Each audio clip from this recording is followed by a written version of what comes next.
Hey, Damascus Road family, I want to send some encouragement and an invitation your way. This past Sunday, I shared some thoughts on the first chapter of John. How the God who created everything took on flesh and became one of us and moved into the neighborhood. And then how Jesus invited us to be with him. That's the first question that the disciples ask. Where are you staying, Jesus? And he answers, come and see. He's inviting them to come and be with them. And then that's what they did.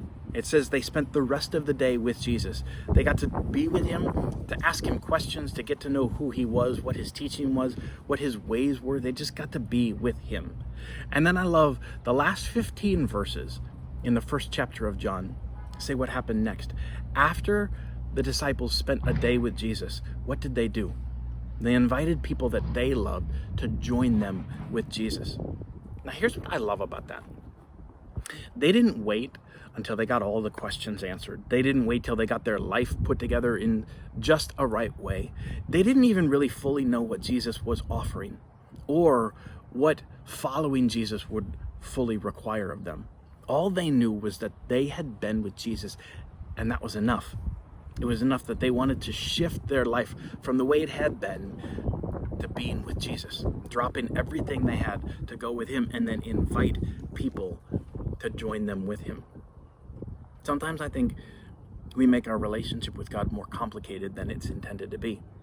Often I think we misunderstand what God wants most from us and what we most want from God. One of the best books I've ever read about how we relate with God is a book called With. And it talks about how we come at our relationship with God from a bunch of different directions that were never intended to be the central way of relating with God.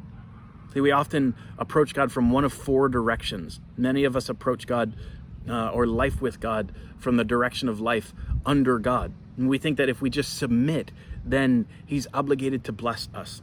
When we submit, then he will bless us. Or we live our life over God, thinking that we can just explain God away with logic. Or we dig into the Bible looking for principles for living, not really first looking for how we can connect with God. Or we live our life from God, which is basically just treating God like a cosmic vending machine. Or finally, the fourth way is we live our life for God, thinking, I'll give everything I have for him. I'm looking for a life of purpose. That's what I most want. And we live life for God. And so here's the thing is all of those directions have their place, but none of them are intended to be our central way of relating with God. What if God designed us primarily to live life with him? How would that change things? Just like the disciples who spent time with Jesus and then invited people in their life to come and join them with Jesus. What would our life look like if the primary way that we related to God was just to be with him? I think it changes everything. This book gets to the foundation of how we relate with God. I've been so encouraged by it and so challenged by it. And it's been a while since I've taken it off the shelf. I'd love to pull it off and actually dig into it with you. So I'm planning to start a group that would meet weekly online and just walk through this book together, looking at how we relate with God in some of the ways that we were never intended to, and then some of the blessings that can come when we start to live our life and orient our life to living with him. If you're interested in joining me in that, let me know. I would love to include you in that. We can meet weekly and just work through the book together. So that's it for now. I'm looking forward to this Sunday and sharing more thoughts with you about John 2.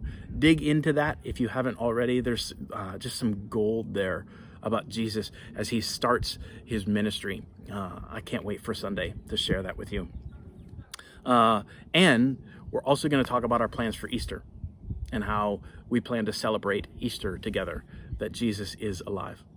Well, that's it for now. Love you guys.